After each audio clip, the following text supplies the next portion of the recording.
or so they say. Both sides cannot be further apart on a debt deal, and President Obama challenging Republicans with this. It's not going to get easier, it's going to get harder. So we might as well do it now. Pull off the Band-Aid. Eat our peas.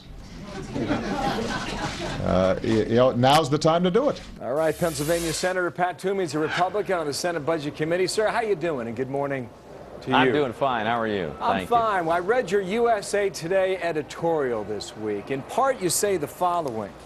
As it reads online, it says a calculated political maneuver designed to intimidate Republicans into raising the debt limit with no meaningful spending cuts or process reforms. Explain your point. Well, what I'm referring to is the administration's repeated shrill exaggerations about the consequences of not raising the debt limit prior to or immediately on August 2nd. Specifically, this talk about default on our debt is completely untrue. There's more than enough cash that will be coming into the Treasury in the form of ongoing tax revenue, actually more than 10 times the revenue that's necessary to avoid a default. So we're not going to have a default. But what we would have is a partial government shutdown. That's disruptive. That's not ideal. That's why I've been arguing that we ought to reach an agreement, but it shouldn't be yet another huge round of tax increases that the president's calling for. The first one I'm referring to, of course, was Obamacare and the hundreds of billions of tax increases on every American, rich and poor, that bill included. We don't need to do even more damage to our economy. Can I stop you just for a moment? Sure. I understand the point you're making about a political maneuver, but Mitch McConnell has come out and said you need to raise the debt limit. John Boehner has done it. Are they falling for a political maneuver, in your words? Hey, I've never said that there's a permanent alternative, right? I mean, if we don't raise the debt limit, we'd have to cut total government spending by something like 30% overnight and keep it there. That's very dramatic, that's very disruptive, that's not a long-term solution. But it's also not a default on our debt. It's not a financial crisis.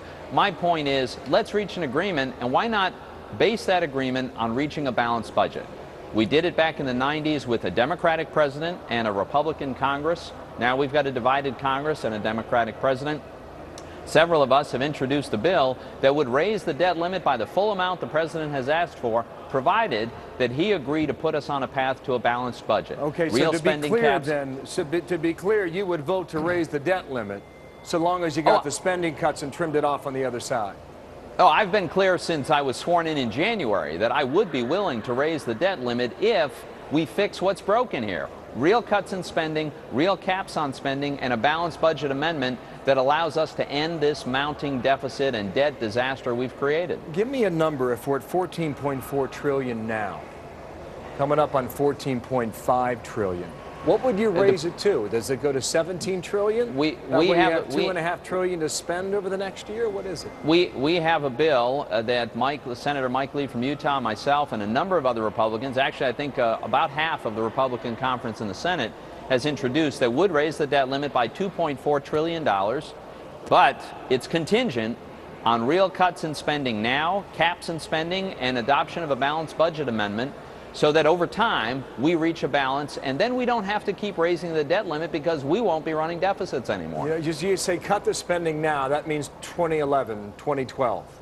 Right? 2012, don't wait 5 years, 10 years from now. No, because other people are arguing if you put the spending cuts off 10 years down the road, it never happens. Is that true? And they're exactly right. They're absolutely right. And that's why it needs to include real cuts in spending now, real statutory spending caps now that have automatic sequestration, automatic cuts if Congress exceeds those levels. But even those things I don't think are adequate, and that's why I'm supporting a balanced budget amendment, which would make it a constitutional requirement that we do in Washington what 49 states do, which is balance our budget. Okay. Senator, thank you. It's an interesting piece in USA Today. I encourage viewers to check it out and see what you say. Pat Toomey. Thanks for having me. Thank you. Guess who else is reacting to the pea comment? Eat your peas. The USA Dry Pea and Lentil Council,